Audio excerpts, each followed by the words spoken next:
Maverick News presents The Rick Walker Show. Defrag your mind.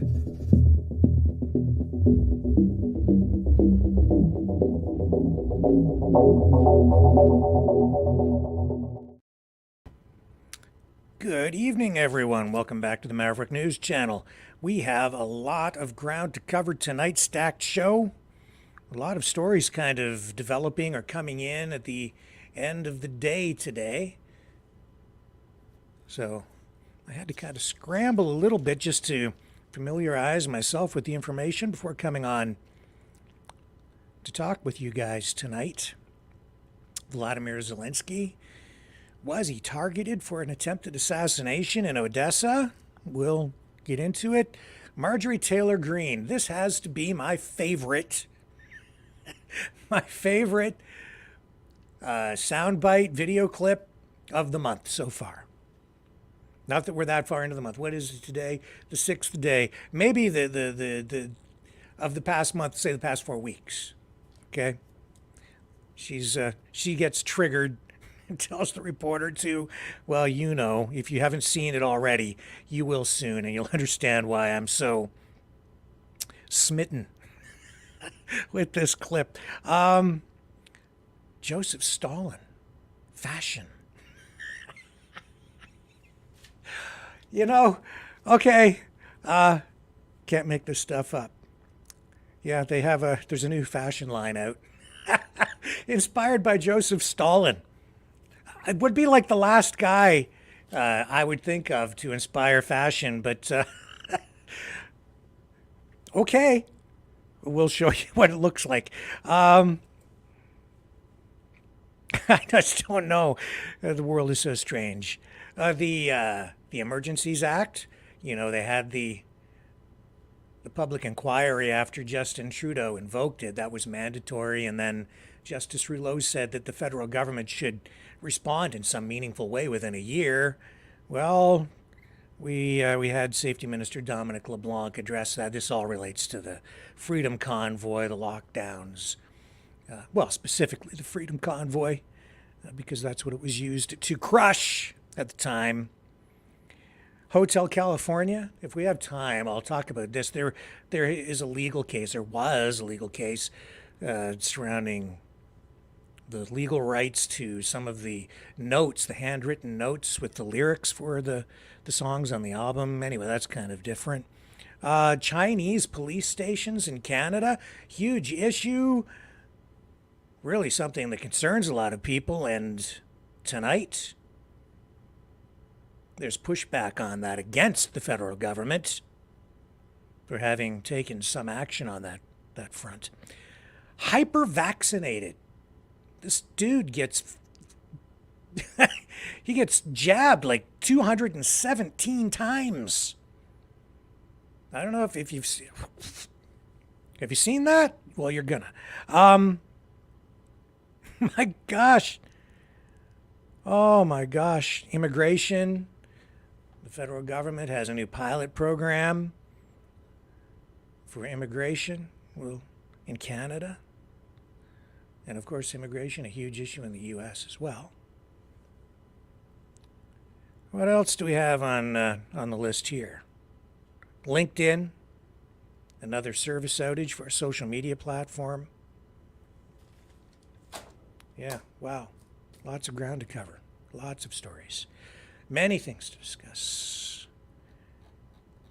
And if we have time, we'll go to the phones. I know there are some burning issues that some people would like to talk about tonight.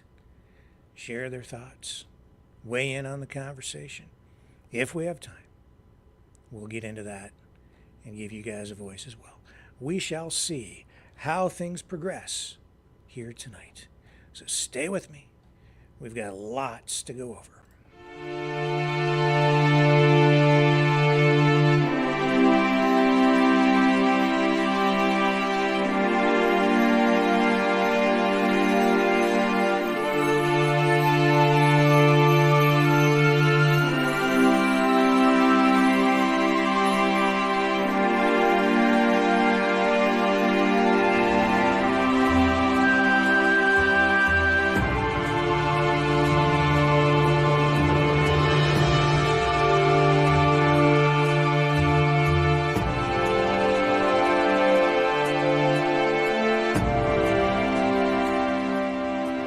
Maverick News. The world is watching.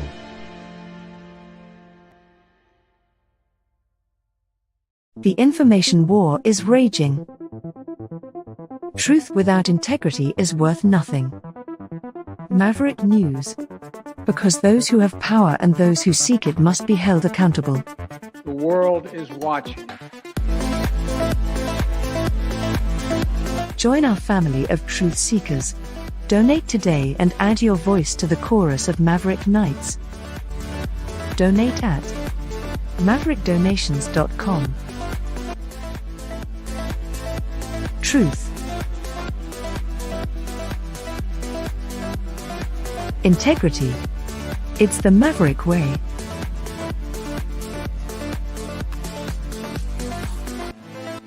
Maverick News. The world is watching.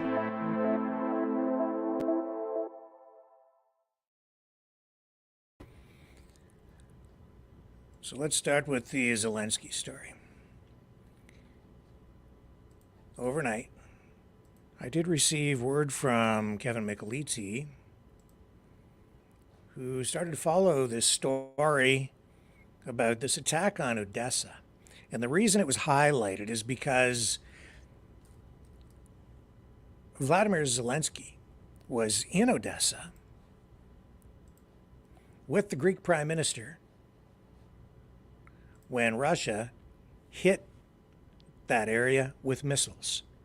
There was some pretty serious damage done, and for a time, Zelensky's whereabouts and his welfare, they were in serious question. People were wondering if maybe he had been killed. So we know now that he is alive. The question is, was that an attempted assassination? There was the sound of a large explosion in the port. He was there, Zelensky, with the Greek Prime Minister, who had ended a tour of that southern city. And so these delegations were there. Zelensky was also there to, I guess, pay tribute to the military units on the front line in the war and to the crews that were involved in attacking Russian ships and successfully sinking this week the Kotov, a Russian patrol boat. So we did receive reports overnight as well that, there were casualties, some people killed.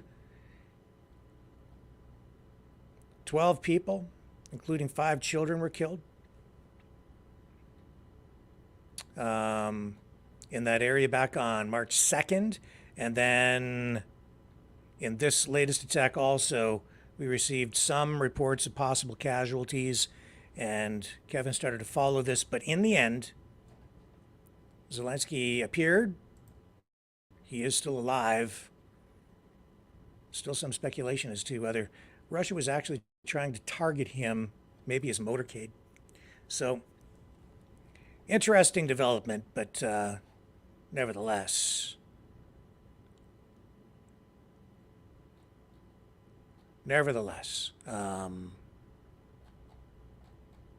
he made it out alive. So, okay. Now we're gonna shift gears here a little bit. I was gonna show you some of the speech, that Zelensky made while he was there, but I don't think it's worth the time just because there's no translation for it, and I don't think many, if any, of the people in our audience speak Ukrainian. Here's a bombshell.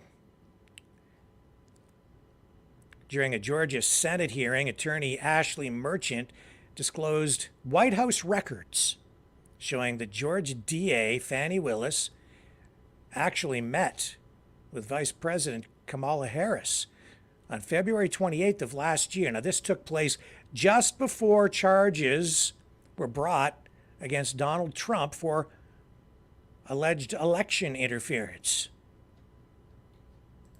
So that is a new revelation and disclosure. Not sure where that will end up taking us, but it's a major development, and it shows that, strong possibility of some manipulation or bias there in the decision to lay charges against Donald Trump. In fact, it may be fabrication. So, all right, Marjorie Taylor Green, let's not wait any longer because this is priceless. It really is. I have to say it's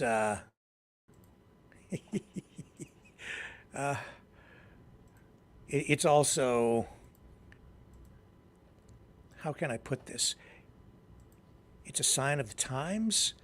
This is a reflection of the dark place that we've descended to as a society, and to the lowest. This is maybe the lowest level of politics or political discourse in American, maybe world history.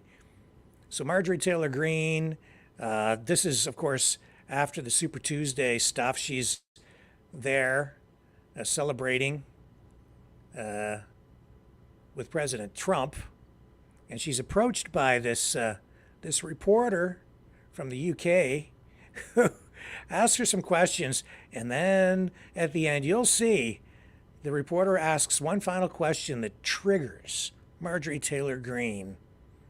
And if you know anything about what's going on out there in the world, you'll understand why. Here we go. Let's just watch this clip because it is, as I say, precious. Thank you so much, the news agents in from London. What do you think the message should be to Nikki Haley tonight? Well, we've been encouraging her to drop out and support President Trump, and I think tonight is the clear message that President Trump is the clear front runner. He's the winner in our Republican primary, and it's time for Nikki Haley to drop out and support him. Do you think President Trump, Mr. Trump, is closer to picking his VP, and should you be on that list? Oh, that's the question everyone asks, and no, I don't think Nikki Haley should be on the list, but of course President Trump will choose who he wants for VP. Would you like to be on that list? He's got a long list. I support President Trump in any way he'd ask me, but I can assure you it won't be Nikki Haley. And can you tell me why so many people that support Donald Trump love conspiracy theories, including yourself? He seems to attract lots of conspiracy theorists. Well, let me tell you, you're a conspiracy theorist, and the left and the media spreads more conspiracy theories. We like the truth. We like supporting our Constitution, our freedoms, and America first. So, what about Jewish space lasers? Tell us about Jewish space lasers. No, why don't you go talk about Jewish space lasers? And really, why don't you off? How about that? Thanks. Thank you very much. Thank you. Oh, I shouldn't even laugh. It's that's a low point. But it's funny at the same time. Funny at the same time. It's just, oh my God. Oh.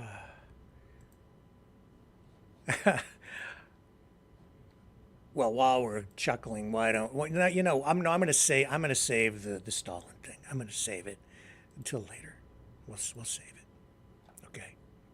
It's just too much, too much.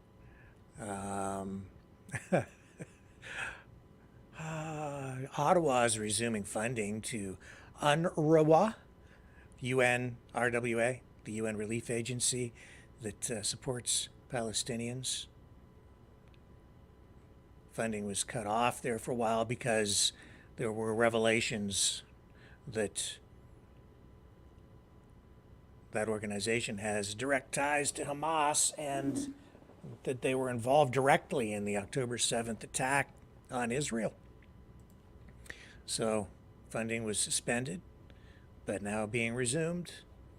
I also saw that Justin Trudeau was out snowboarding, and all these Palestinians came skiing in. You might be able to find the clip online.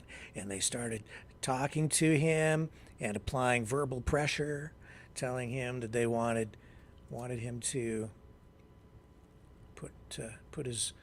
put more emphasis on a ceasefire. So they had a discussion about that, and Trudeau says that he's been calling for a ceasefire and will continue to do so, and then he snowboards down the hill. Now, I know that the other story that's really top of mind for people tonight has got to be this, the federal government's decision in Canada to consult. They say they're going to consult on possible changes to the Emergencies Act with the provinces. So today, Public Safety Minister Dominic LeBlanc outlined the government's response to the final report of the Public Order Emergency Commission. This is the result of that public inquiry into the use of the Emergencies Act, which in 1988, that's when it took effect.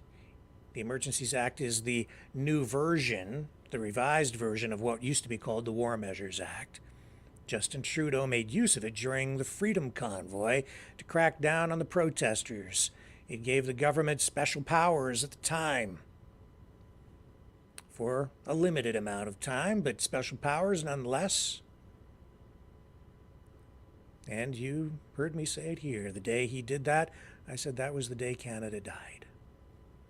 Because he used that act that, in my view, should be reserved for as a response to a war or a major disaster of some kind that poses an existential threat to the nation.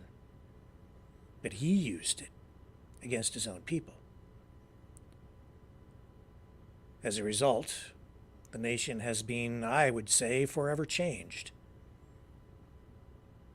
because of his authoritarian approach and his decision to use it. His father used the War Measures Act. They're the only two prime ministers in history who have used that piece of legislation. First the War Measures Act, and now the revised version of it, the Emergencies Act. Well, the safety minister today says that they will push ahead with consultations with the provinces to determine what kind of changes or revisions might be made to the Emergencies Act so that it might be used in a more effective way, a more proper way moving forward into the future, if indeed it is ever needed again.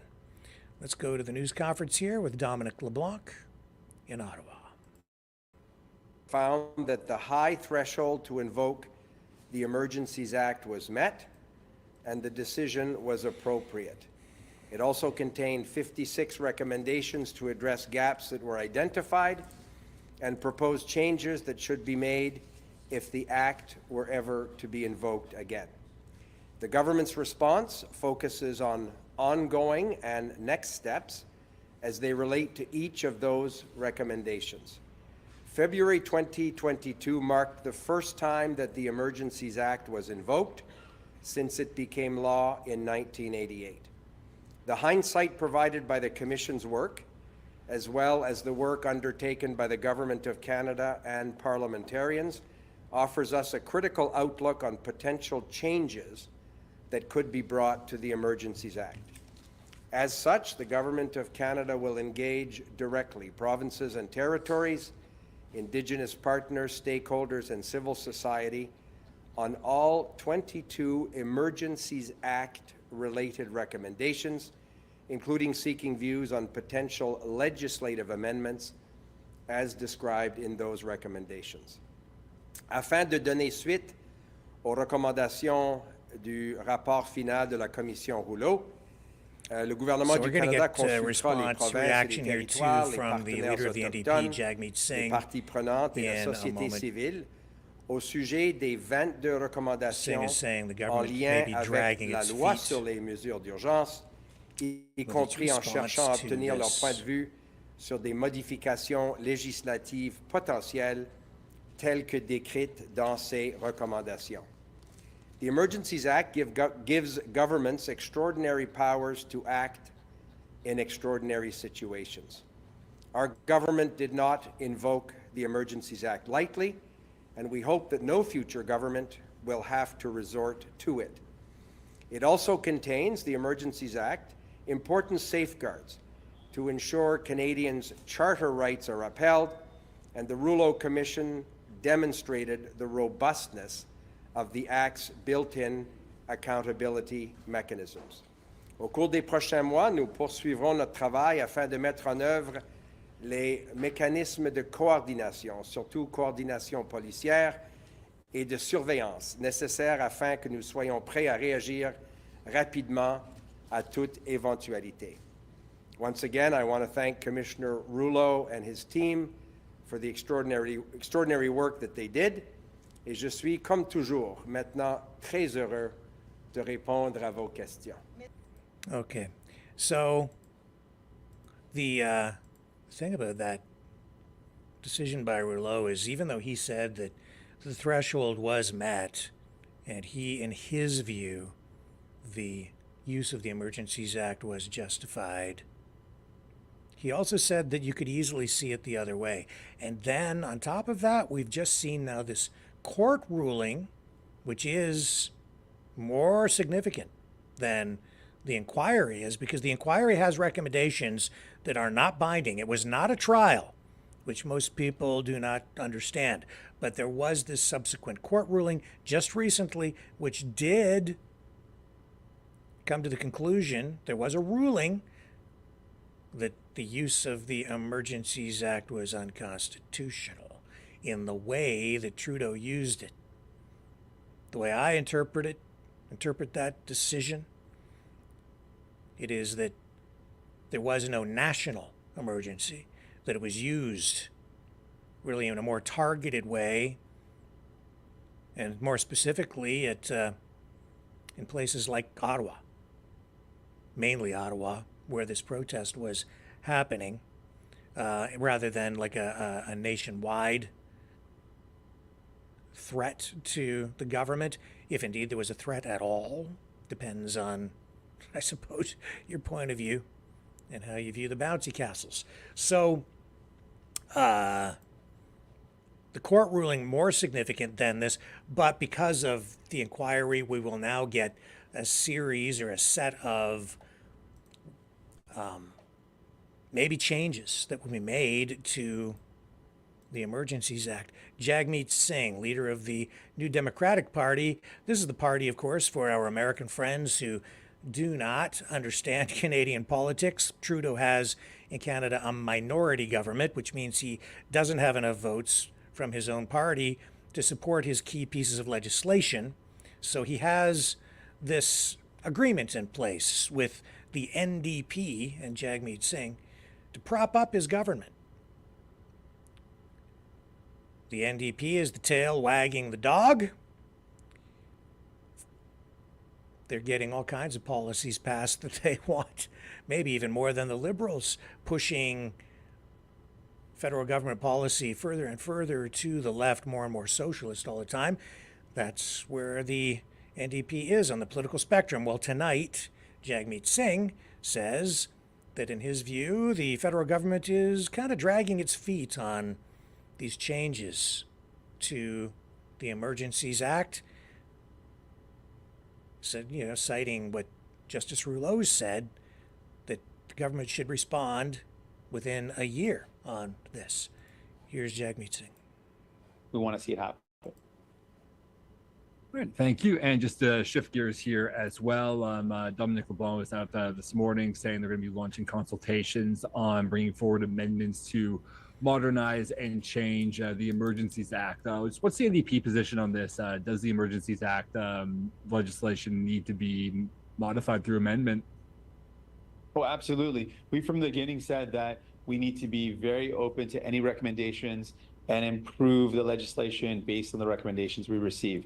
We supported the procedure that called for a public inquiry, and we supported the findings of the public inquiry. And what we're disappointed in is the fact that Liberals haven't released a timeline or clear steps they're going to take to put in place those recommendations. We should be listening to the work of the Rouleau Commission. That's the whole point of having the commission. For too long, we've seen the Liberals get a report and a recommendation and then shelve it, allow it to collect dust, and never put in place those recommendations. That's wrong. We need to actually follow through on what's been recommended. We know that even implementing the Emergencies Act itself was a recognition of the failure of all levels of government to respond to what was going on across our country and in Ottawa.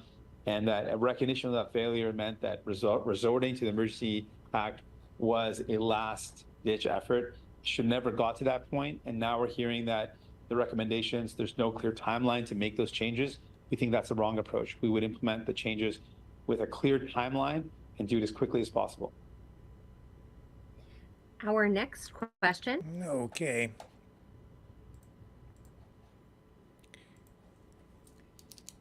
LinkedIn, another social media platform. Problems. It went down today. I went out to the grocery store today, ran into a friend of mine who I hadn't seen in quite a while, and he instantly started talking about the outage on other social media platforms, specifically Facebook. Well, he said that really messed up his phone. And yes, I noticed as well that Facebook was doing some weird things on my device as well. As you know, our whole Facebook platform has been blocked. I have no access.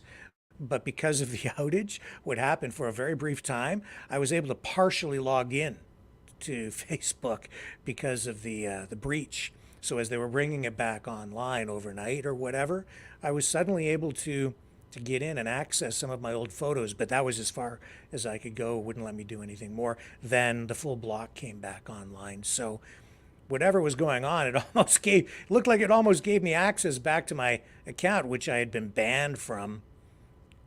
So that was an interesting development.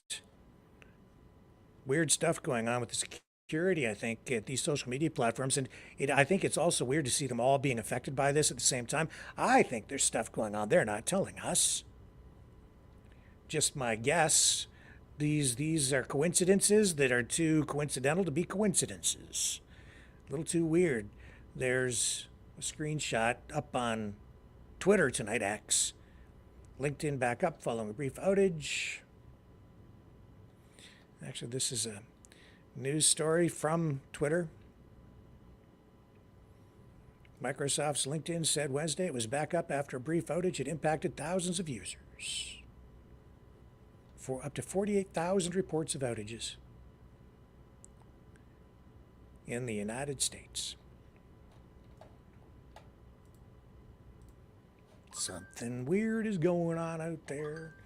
Of course, there's something weird. It's Wednesday. Of course, and tomorrow's Thursday. There will be weird stuff tomorrow, but it will be the Thursday kind of weird stuff, not the stuff that you get on Wednesday. It's just a little bit different. Right? Weekends. Now then you get pretty weird stuff, but it's more casual, you know. It's, my phone's bleeping. It's probably spying on me. You just wait, you'll see. Tomorrow, I can guarantee more weird stuff. And we'll tell you all about it right here on the Maverick News Channel. Betty Ford, I'm not going to spend a lot of time on this, but I'm going to show you. Do you remember Gerald Ford? He's the president that took over from Nixon after Nixon stepped down. And then Betty Ford, not like the actress, Betty Ford, the First Lady.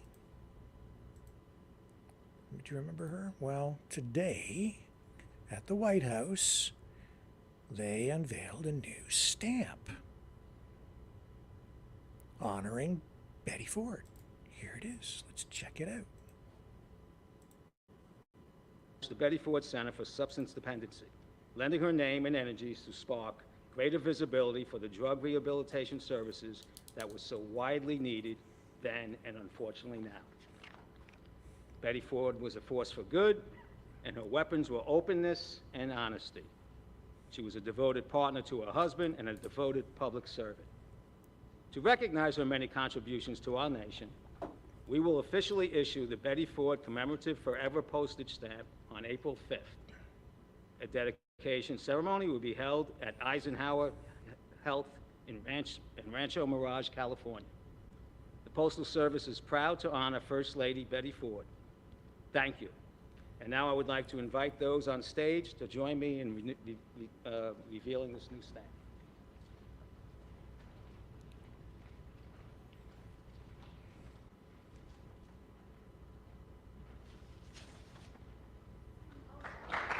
There it is.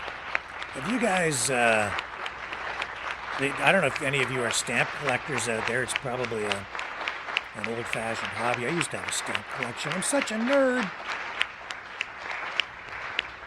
I don't know where they are. I think they're still around my parents' house. And that. Okay. Well, there you go. Betty Ford's stamp.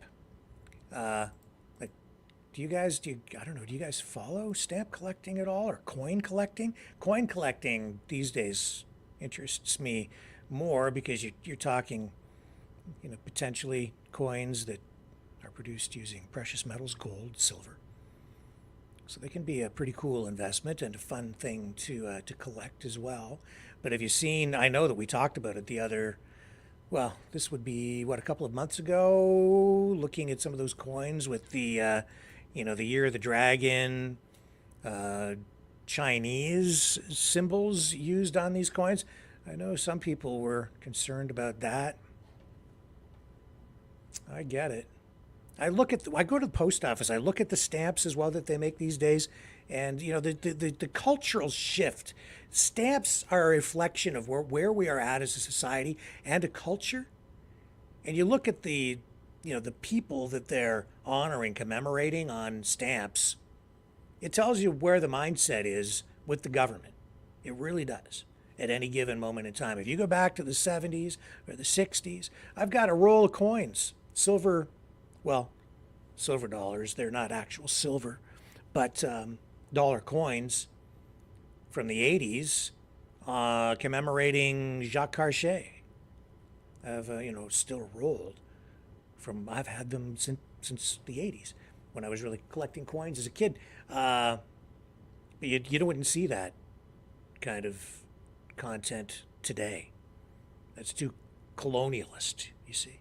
So the shift, there's been a huge shift. If you want to know, where the Overton window, so to speak, is politically in the country, or at least where the government's Overton window is, maybe not the people's necessarily, just go check out the stamps and the coins and see what they're putting on them, and that'll tell you where the mindset is. And then, I mentioned the Chinese symbols on the coins. Well, more concerns about Chinese influence in Canada. People are really concerned about those Chinese police stations. Well, a new lawsuit has been filed today in Superior Court in Canada. 2 Chinese community organizations are taking legal action against the RCMP. Why? Well, it stems from allegations made by the National Police Force accusing these organizations of functioning as police stations, as I just indicated, for the Chinese government. the Chinese Family Services of Greater Montreal and the Centre Sino-Quebec de la Rive Sud, all along with their executive director, Zixi Li, are seeking over $4.9 million in damages. They've denied any wrongdoing, but claim they've been left in the dark regarding specific allegations. All this nearly a year after the RCMP's initial claims. So these accusations have taken a toll on their reputations and dignity, it says in the suit, particularly for Zixi Li, who also serves as a Brossard city councillor. The lawsuit alleges that the RCMP's claims damaged her standing in the community. So lawyer Maurice Lapointe, representing the two groups, stated, in her words, "My clients hope that the matter can be resolved amicably, but they are also ready to go to trial if needed. They will do what is required to repair their reputation." Back in December, with support from 2 Canadian senators, the groups had threatened legal action against the RCMP, and now they've followed through with their promise. However, the RCMP has yet to commit on the matter, leaving many questions unanswered. Corporal Kim Chamberlain had previously stated that the RCMP's actions aimed to disrupt illegal activity, but acknowledged that legitimate community services may have been affected. The lawsuit goes on to allege that the RCMP failed to provide evidence to support its claims when requested, leading to severe damages, including the loss of government funding and grants. This legal battle underscores the importance of thorough investigations on the consequences of making public accusations without substantial evidence. This is a lesson that the police are learning now, the RCMP, the National Police Service. We all might take note of what's going on here before we start making any kind of accusations online, folks, that might lead to any possible legal action against you. Just be mindful of this. Even the cops can get sued for making allegations against a person or an organization that they cannot back up with evidence, facts, and proof, and take that into court and get a positive outcome on their side. So we'll continue to follow this story for sure. And those charges leveled by the RCMP, that brought the issue to the surface nationally, piqued a lot of interest, and generated a lot of concern right here on this program, right in the chat. You guys have called in. We've had discussions about this, the Chinese police stations. And now I don't know where this is going to go, because if they can't prove that these were actually what they claimed they were, well, then the government might be on the hook for a whole lot of money in terms of damages. So that, of course, is tax dollars. That comes out of our pockets. Of course it does. The government can't lose, ultimately, because when they lose, we lose. Wouldn't it be nice to win one for a change? I'll be right back. Feel the vibrations.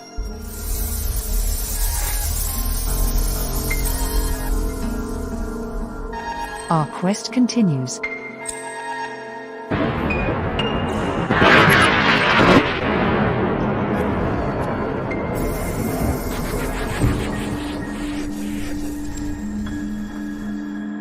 The truth is out there.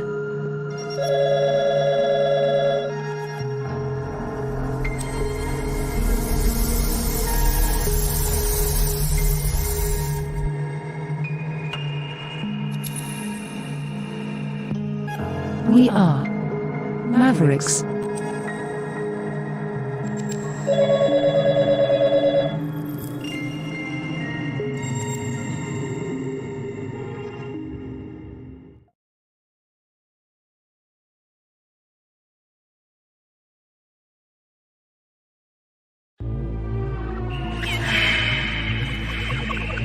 Fighting the Great Reset by leading the Great Resistance.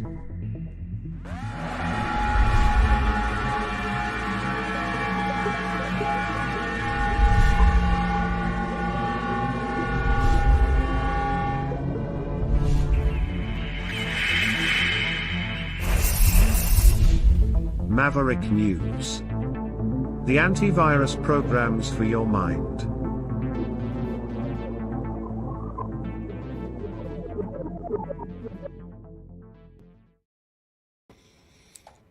So still kind of in the same vein as the Chinese police stations, Chinese influence in Canadian society. This moves really more over into the U.S. side of things now, but still with concerns about China. A former Google, well, I don't know if this might actually be, well, it isn't sort of in the U.S. and Canada. Former Google engineer has been charged with stealing artificial intelligence technology while allegedly working in secret with Chinese firms.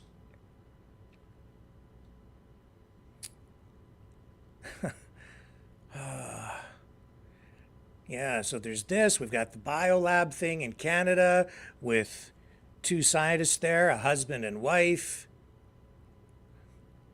taking on work with companies associated with the Chinese government. And now this, a software engineer with Google, charged with secretly working for two companies based in China. These charges coming from the U.S. Justice Department. Lin Y. Ding, a Chinese national, has been arrested in Newark, California. 4 counts he's been charged with of federal trade secret theft, each punishable by up to 10 years in prison.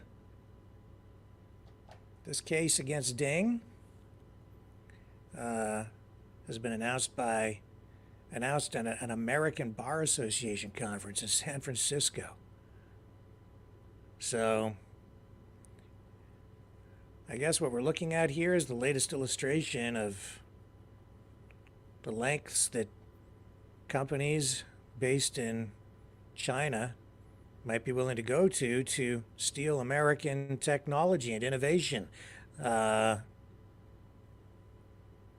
that's a major concern for the FBI, which echoes what I just said. And people, I think, we need to be aware of these things and concerned.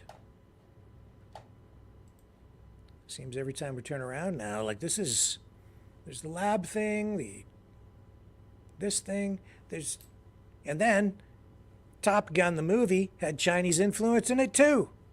What's the world coming to? Even Hollywood's been infiltrated. Our popular culture. Well, we're still getting cheap stuff. As long as we don't go to war, we stay friendly, and we can work together, I'd be okay. There's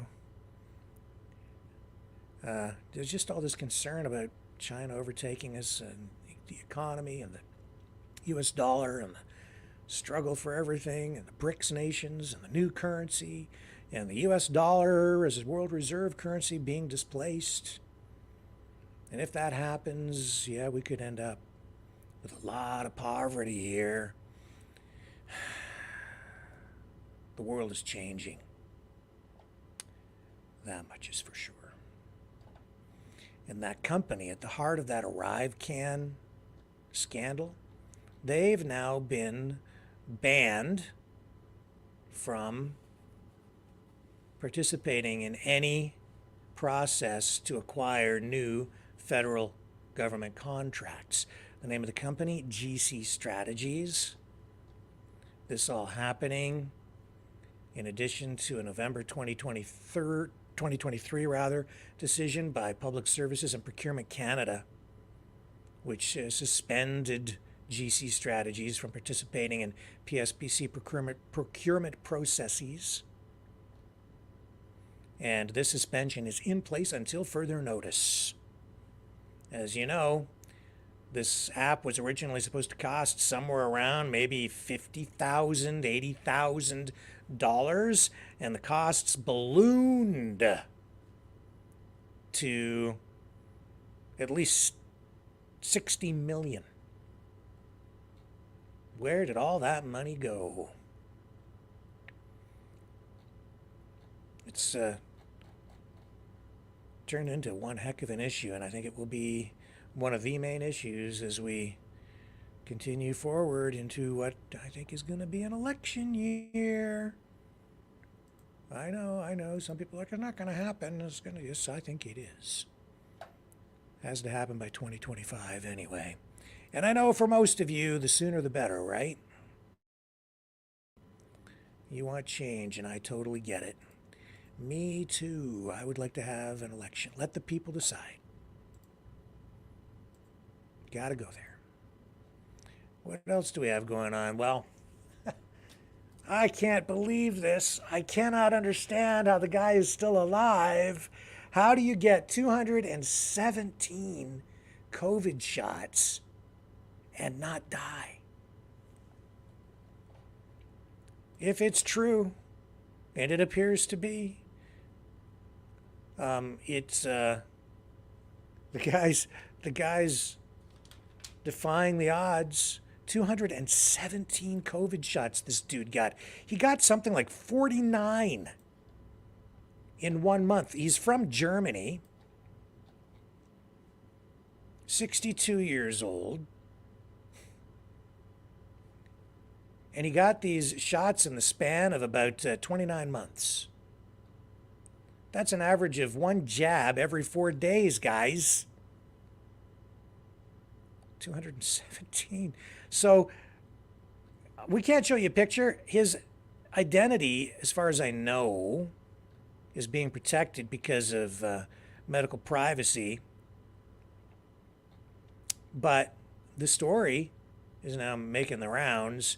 I'd actually heard about this guy some months ago, but it didn't, and I mentioned it here on the show. If it's the same guy, if I remember correctly, I'm pretty sure it's got to be. I mean, who else? How many people go out and get over 200 shots? So yeah, back in May of 2022, researchers approached the guy's lawyer because they wanted to find out who he was to get a message to him.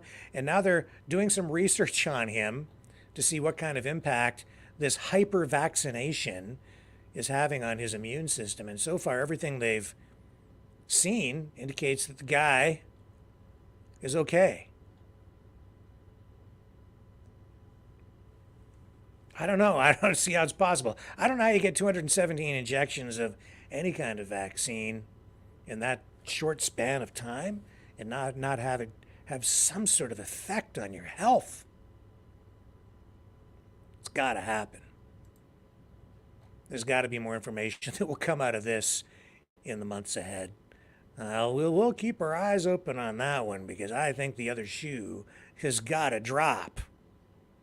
217 times. What? And the guy hasn't ever had COVID. The doctors are saying, well, it's probably because he's been vaccinated so much. Or maybe the whole thing's a ruse just to make people think that just to ease concerns about the safety and efficacy of the vaccines. Wow. Everybody here knows the album Hotel California. I didn't realize this, but when I found this story today, 3rd most successful album of all time. Of all time. Well, there's been an ongoing legal battle between Don Henley of the Eagles band and somebody who had access to these rare, well, they were like hand-drafted lyrics for the songs. There were about 100 pages, I guess, of these things. Of course, that makes them highly collectible, right? And they were in possession of a rare book dealer. And anyway, there's this whole dispute over whether this guy had the legal rights to have these things. So Don Henley took these guys to court today after kind of a long drawn out fight. It really was not resolved in the end with like a verdict, the charges were all dropped. And that's, I guess, because there were some new emails that were disclosed. And that kind of, whatever was in those emails, and I don't know, we're not being told exactly what was in there, but I guess the case from Henley saying that this guy didn't have the rights to own these things or have them, it fell apart because of what was in the email messages. So there must have been something in there where he was like, oh, that's okay, you can just hang on to them or whatever. Probably, I don't know. I have no idea. We don't know what really was in there. But that's an interesting story too, mainly because I knew that it was a successful album. I didn't know it was the third highest selling album of all time. Wow.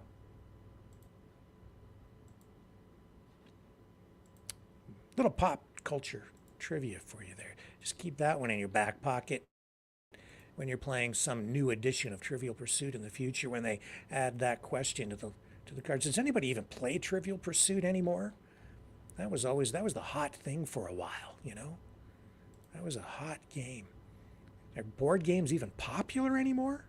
Or is everybody playing video games online or spending all their time looking at their cell phones? I would imagine some people are still buying board games. When I used to have hobby shops years ago, we sold a lot of Monopoly and special edition Monopolies. It was always popular. And, oh yeah, my dad, who wants me to get all his junk all of my junk out of his house. He phoned me up here about a month ago and said, I've got all these board games. I want you to come and get them. Get them out of my way. And I'd sort of forgotten they were there. All these board games that I got when I was a kid. So I have them in a box upstairs, but boy, did they bring back memories. Do you remember there was an old board game called Manhunt? I have that one. Here, I'll show you a picture of it. You guys can share in the memory. A little nostalgia. Here we go. Oh, this was so high tech back in the day. All the kids watching the show are gonna laugh because it had like this electronic, semi-electronic or what thingy majiggy. It was not even electronic. I think it was like more on springs or whatever. And there was like a clue cards and stuff like that. Do you remember that game? Yeah, so I had that one. That brought back memories. I'd kind of forgotten all about it. And maybe this is why I'm into cars. I had this game, and I'd forgotten about this one too. It's called Dealer's Choice. There it is right there. It's a board game about buying and selling used cars. It wasn't actually a bad game. I used to play with my brothers. Dealer's Choice. There it is there. I had no idea they're worth that much. $45, 1972. Wheeling and Dealing used car game from Parker Brothers. What else did I have? Oh, there was another one, and this is probably why I'm interested in politics. Poll Economy. Also from the 1970s. I think they've had different versions of this one, but here it is right here. I've got this one upstairs. Haven't played this in years. My one brother used to love to play this one. Here, I'll bring it up too and show you. Does anybody remember these games, or am I such a nerd and a dweeb that I had all the nerdy games? Poll Economy. Everybody knows Battleship and stuff like that, but how many kids were playing Poll Economy? That's politics and the economy, you see. And that's the Canadian version. Poll Economy. Got it upstairs. I got a bunch of them up there. All these old retro board games. I'm just going to look in the chat. Any comments on that? Anybody have any of those? Mastermind, that's another one. I'd forgotten about that. We had that, yeah. And what are some of the other ones from the 70s? Oh, there was Bing Bang Boing. Anybody remember that thing? Bing Bang Boing? It was like these plastic things, and you put this, it was like a balloon, basically, that stretched over, and they had to drop these ball bearings down the thing, and it would like hit each one of these drums and bounce, and you had to try and get them in the thingy. Nobody remember it. See, I have all the oddball games, the weird stuff. Battleship. Now see, that was a pretty fun game. Battleship.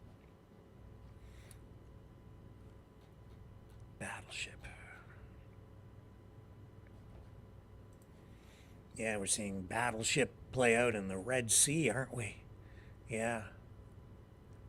Houthis attacking a U.S. ship there. Let's see what the status is on that.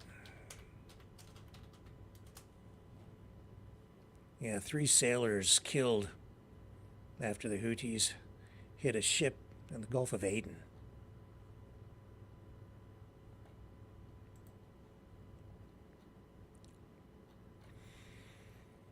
So this marks the first time that commercial shipping crew has suffered fatalities since the Houthis started launching strikes against commercial shipping activities from Yemen. 3 sailors have died and others have been injured. A Houthi missile was used to attack this ship off or in the Gulf of Aden. This confirmed by U.S. officials. It was the crew of the MV True Confidence. They'd abandoned the ship after the attack. The Houthis have claimed responsibility. The British Embassy in the Yemeni capital, Sana'a, posted on X today, stating at least 2 innocent sailors have died.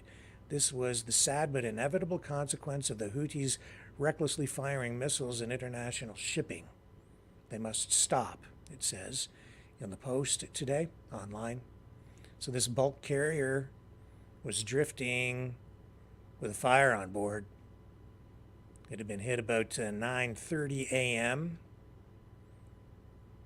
about 50 nautical miles southwest of Aden. That information being confirmed by the vessel's owner and operator. It was drifting for a time.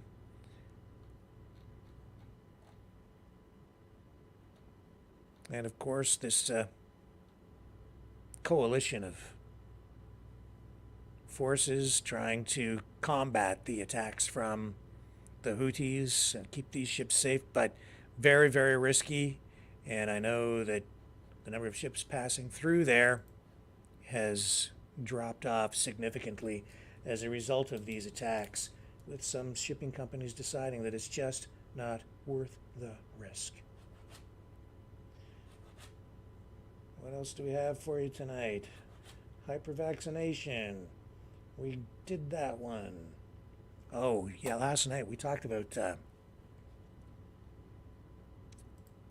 Paul Bernardo and Luca Magnotta, those 2 serial killers in Canada at that medium security prison, where this conservative member of parliament produced this video really taking issue with them living the kind of life they're living there, focusing on what is a hockey rink in the winter, and it's converted into, or just is used as, a tennis court in the summer, making a big issue out of that, saying that a lot of ordinary Canadians and out in the real world don't even have access to facilities like that and other amenities that these serial killers have access to. Paul Bernardo being, in the eyes of many, perhaps the worst of the worst of the worst murderers in Canada, maybe in Canadian history. And there he is, with access, according to the member of parliament, to ice skates and hockey gear to go out and play pickup hockey with the other inmates under the lights at night. The agency that administers and oversees the prisons, and that prison in particular, did issue a statement yesterday saying that's not the case, that the ice rink is not functional, and that they do not have access to those amenities, contrary to what Frank Caputo, the member of parliament, says in his video that we showed you yesterday.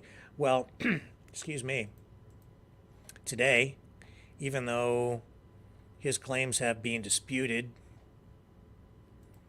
Caputo had this published in the Toronto Sun. It is basically the printed version of his video, making exactly the same assertions as the video itself.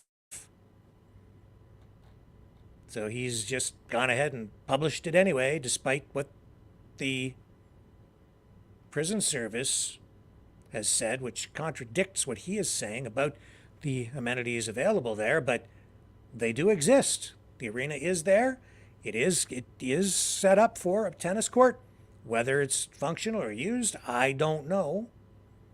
Regardless, I know that just even having these prisoners like Luca Magnotta, again, like just a horrific murderer, and Paul Bernardo, just having them transferred from maximum security to this facility, enraged and continues to enrage Canadians who feel that those kinds of criminals, who will likely never get out of prison, but then again, you never know, that they shouldn't have access to any of these kinds of luxuries or privileges. And I totally get it. Totally get it. Trudeau's Bill C-83 law means that prisoners now must be held in the least restrictive environment. So as a result of that, medium security prisons are becoming the preferred confines, according to Caputo, for some of Canada's most notorious psychopathic killers. So even if you commit the most horrific of crimes in Canada, you can still play a little shinny.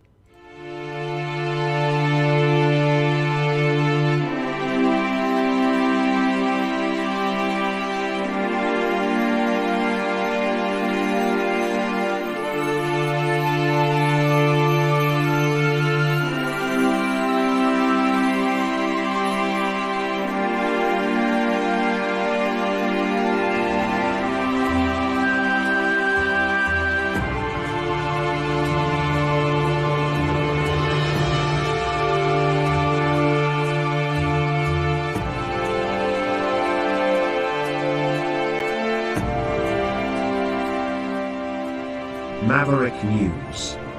The world is watching.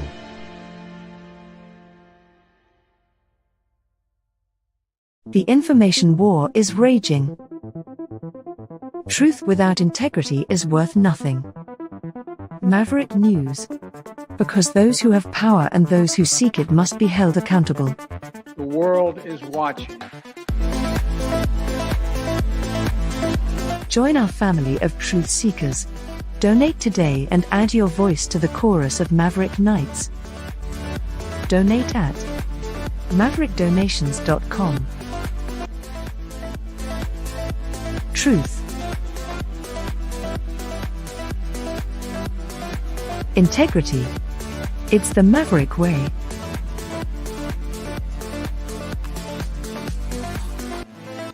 Maverick News. The world is watching.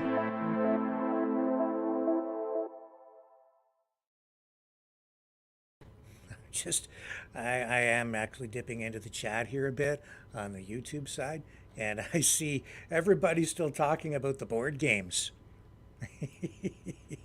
Pickup sticks Jacks. Yeah. Rock'em Sock'em Robots. Yeah. Yeah, Jacks. Yeah. Yeah. Yeah. Vaughn is laughing. Yeah, we've moved on, but I've moved back now because I want to talk about it too. It brings back so many memories. Oh, I remember too, when the video game era finally hit. All you young whippersnappers out there, you don't know what you're missing. We had Pong, Telstar. Remember Pong? Boop, boop, boop. Yeah, the serial killers get real tennis, but we had electronic tennis, the first incarnation, Pong. And if you got really, really, into it, you could play doubles.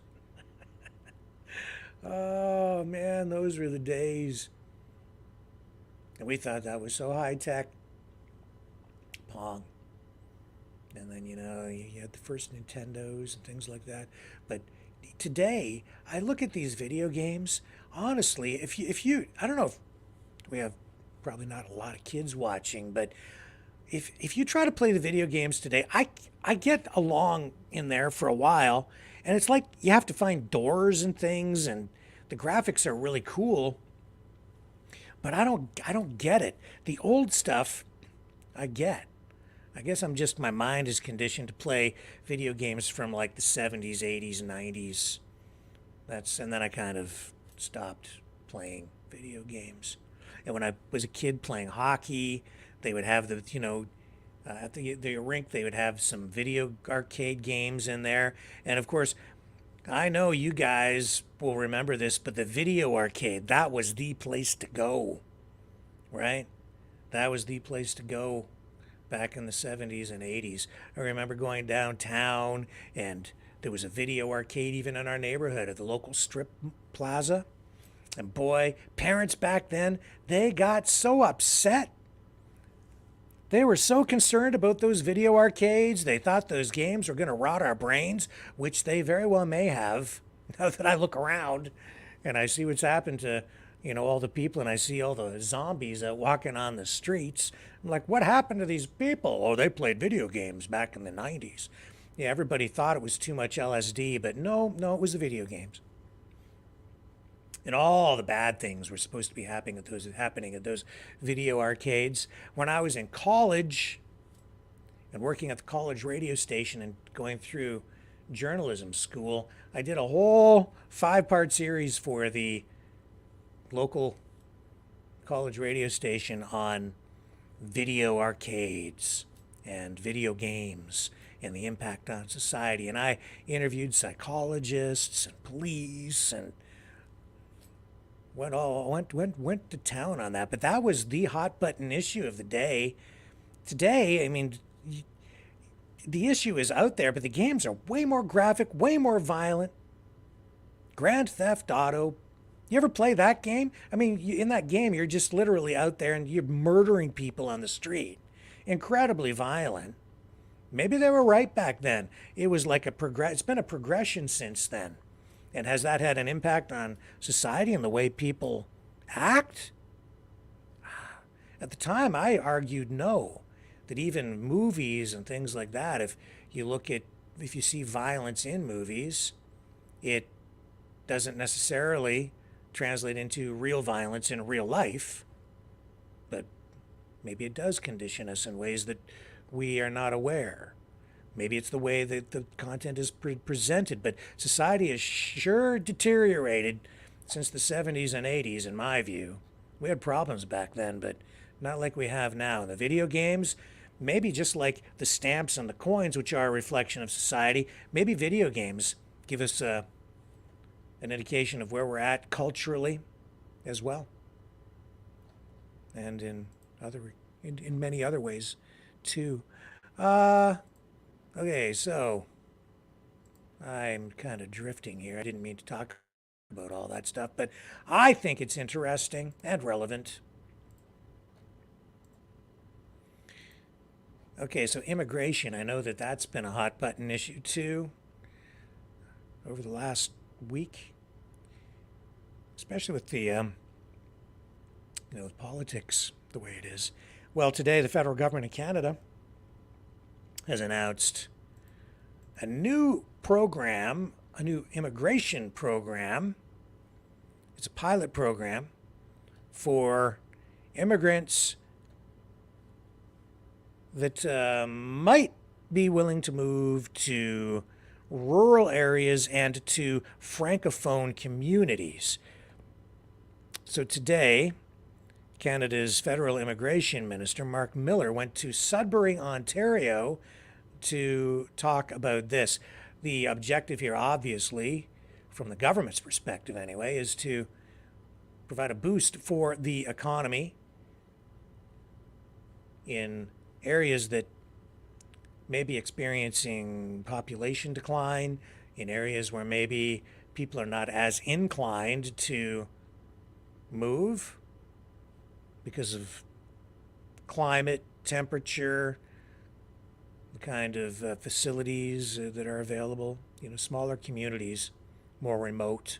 It appeals to some people, not to everybody. So, federal program kind of designed here to see if they can convince newcomers to Canada to move to some of these smaller communities, and particularly French-speaking. As of the end of January, 5,158 newcomers became permanent resident through this pathway, and roughly 87% of those who were surveyed and responded were still in these communities as of October of 2022, which is really big if I look at the national statistics. And you're clapping for yourselves, really, because it's you guys that have done it, and that agency. The story of the big federal government deciding who comes into the country, and then people that come here take a generation to figure out. That isn't how it should be. It's often been the case too often, and this is an example of how the agency that you take and take responsibility for those people is very important as part of the integration process, because obviously we can't do it alone. And those odds that I mentioned, 87%, they actually defy sort of the for lack of a better word, the depopulation odds in rural communities in a lot of ways. So these people, they're not only here, they love it and they want to stay and they want to contribute to build it.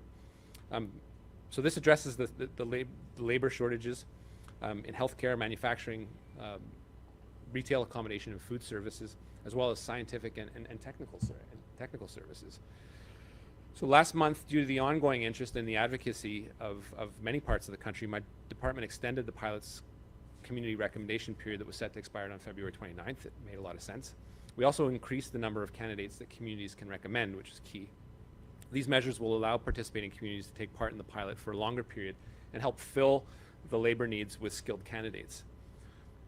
J'ai le plaisir d'annoncer que le Canada s'appuie sur cette réussite pour... So, bottom line is they're continuing with this program, expanding it, I guess, extending it. And then on the flip side, you're seeing politicians like Maxime Bernier coming out strongly against heavy immigration. I think the public in general also concerned about heavy immigration. A lot of people calling for immigration to be dialed back while the federal government continues to push forward. Not everybody's on that page. It will also be a major election issue as we move forward. And it is having a serious impact on culture in Canada, the political scene in Canada. Any way you slice it. So we'll see where it goes. We'll see where it goes. Even in my town, in the last few years, I'm seeing, within the last 5-10 years especially, a major shift in the demographics here for sure. Definitely. And so when I go up to places, especially around the Greater Toronto area, huge shift in demographics up there. Really, really different. Especially around places like, Brampton, Toronto. You know what I'm talking about. You're all living out there. So, just a reminder tonight that if you are inclined to, if you like what you're seeing, if you value the content we produce, you can support the program by donating at maverickdonations.com. Let me get the banner up on the screen for you here. Right there, maverickdonations.com. You can also donate at freedomreporters.com. And of course, we have these shirts. So if you donate $60 or more, we still have these embroidered shirts in black with the Maverick News logo. I'll send you one of those, or a Maverick News t-shirt with a donation of $30 or more, and or if you prefer, we have these too. These Knights of Malta, Exile the Knights of Malta t-shirts. Just give me an indication of what size you need, and I'd be happy to send you one. It would be my honor. So, that being said, let's take a brief break and check in with the Knights of Malta, which, by the way, I'm told in a message here tonight that I need to watch out for the Knights of Malta because they have it in for us because we've been talking about them and selling these t-shirts. Oh, I'm not that worried, but I am worried about one thing. I have not seen Choosy in the chat in the last couple of nights. I'm concerned that maybe Choosy has somehow lost access to the chat. I don't know why. I'm not sure why, but I'd like to address that. So, Choosy, if you're out there watching, maybe you want to come in the chat if you're able to, and just let me know that you're still alive and well and kicking. Like to see you in there, my friend. If not, send me an email or something, and I'll see if I can fix your access, because I miss you. I miss you. So, I don't know where you went last couple of nights, or maybe you're just on a little break from the program, which is totally okay. But I'm looking for you. We miss you, Choosy. And in honor of Choosy, let's go to this transition now. Because we do need to exile the Knights of Malta and purge the country of corruption.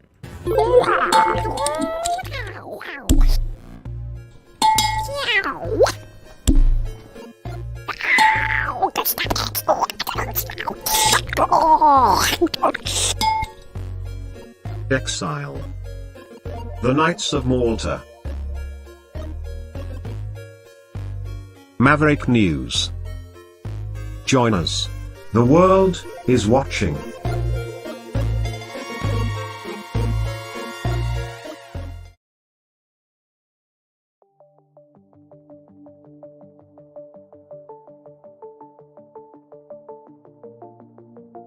Greetings, brave Mavericks. Our quest for truth continues. We go beyond fake news. Together we expose propaganda. Together we pull others out of rabbit holes. We are maverick thinkers. We are all unique individuals, defenders of individual rights and freedoms, credible, trusted, grounded in reality. Maverick News, Maverick News. Defending free speech, free speech. Donate at freedomreporters.com. Do it now. Tomorrow may be too late. Maverick News. The world is watching.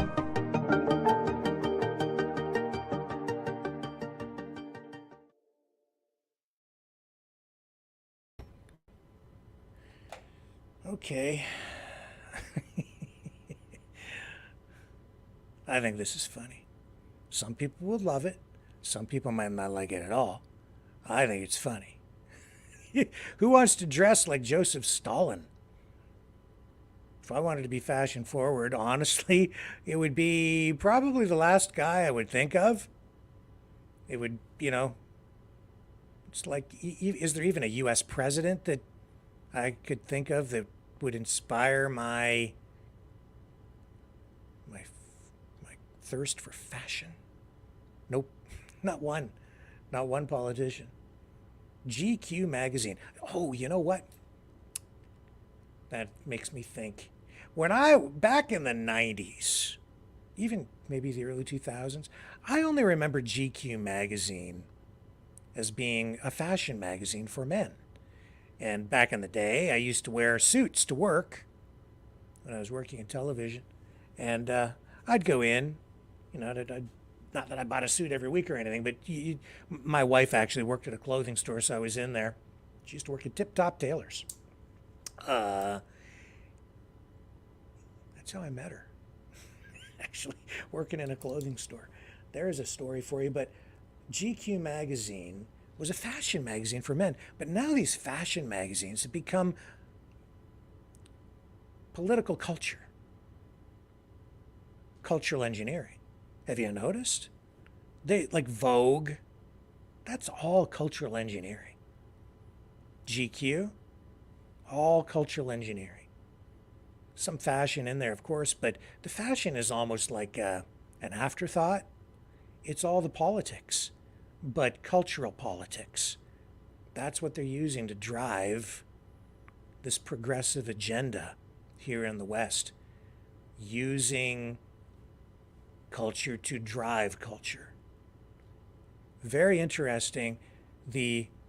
Maybe it was always there, maybe I didn't notice it when I was younger because maybe I was just indoctrinated or immersed at a younger age into culture, like I think most people were, and on a more effective level at the time because there was no social media, no internet, so there was less of an alternative stream of content or information available to people. So these magazines, I thought that it was a fashion magazine back in the day with, some articles in it, but not as political or as oriented toward cultural change as they are today. Very, very different. In Russia, they have launched this new fashion line, this company, and it is inspired by Joseph Stalin.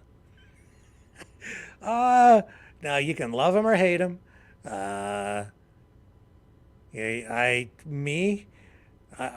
It's irrelevant.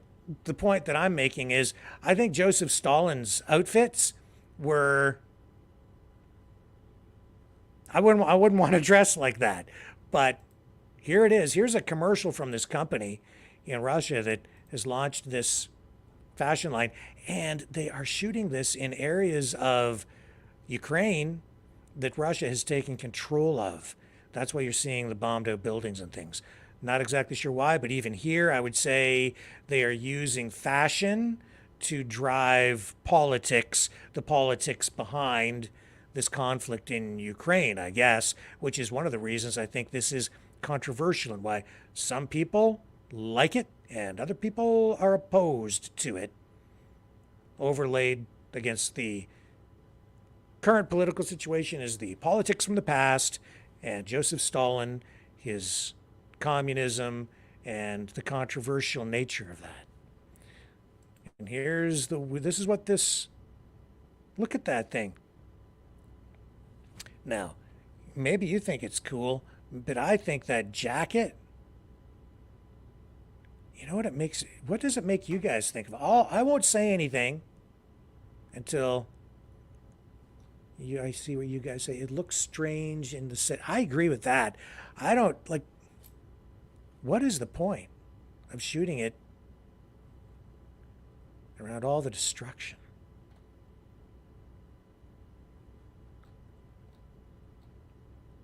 Yes, Bon says, no, I don't like the jacket. Yeah, Dave says it looks like Mao's suit. Bon says it looks strange on the setting. Draken says, I think it's wrong to stall in around. Yeah. I don't really. When I look at that, you know what I think of? Now that I've got these comments up, Dennis says wrong color. I think he looks like a bellboy. If you went to a hotel and you needed somebody to carry your bags, that'd be the guy I'd go to. So if you buy that and you are hanging out around a hotel, people are probably going to tip you. I guess it's sort of stylish. It is. Or maybe you could work at a restaurant wearing that. That would fit in too. The color's right. He looks pretty serious there. Very serious Russian model. With his pipe. That's not healthy, dude. Shouldn't smoke. So there it is. Joseph Stalin inspired a new fashion line all these years later.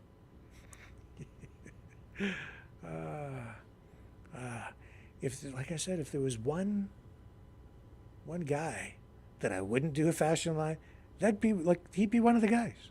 I'd be like, no, you don't, no. To each their own, I guess. Beauty is in the eye of the beholder. It's not bad. It just looks looks like a work jacket of some kind to me, not so much fashion forward. But what do I know about fashion? You can wear whatever you want, I guess. Any other comments in there? I'm going to go to Rumble and see what the comments are in there about this this fashion statement. Is it pro-communist? What are you guys thinking? Looks like a bellboy, yeah, Linda Carter. Says, looks like a Belfast chef hat to go with it. Yeah, says dead leftist. DAA 1980 says, isn't Lori a commie though? Well, we have communists on the show. I think Lori says she's a libertarian, guys. She says she's not a communist. So, sometimes she could fool me too because she's so friendly with our communist friends. And that's okay. I bet you she would like it. I know that she said many, many nice things about Joseph Stalin when she's been on here. I'm not making a political statement here. I'm just saying I don't think Joseph Stalin had that much fashion sense anyway. No. Be Lovely says, Stalin jacket for sure. It's funny. It's funny. There you go. Well, guys, that gets us to the bottom of the hour. We've been at this for an hour and a half, and I did start a little later tonight. I had a lot of other stuff going on here today, and I think tonight we're probably going to wrap it up a little bit earlier than you might have expected as well. I think that's probably the wise thing to do this evening. So, with that being said, I do appreciate you guys hanging out here with me again this evening. Always a privilege. I will be back tomorrow evening. Should be here at 6 p.m. Eastern. If not, I will be back on at 7. Sort of depends on how things unfold tomorrow. I've got a lot of stuff on the go, some other deadlines to meet on content. But hopefully 6, and we'll go right through again to the usual time. I will make an effort to do that so you get the full Maverick News treatment tomorrow night. When we come back, catch you on the flip side.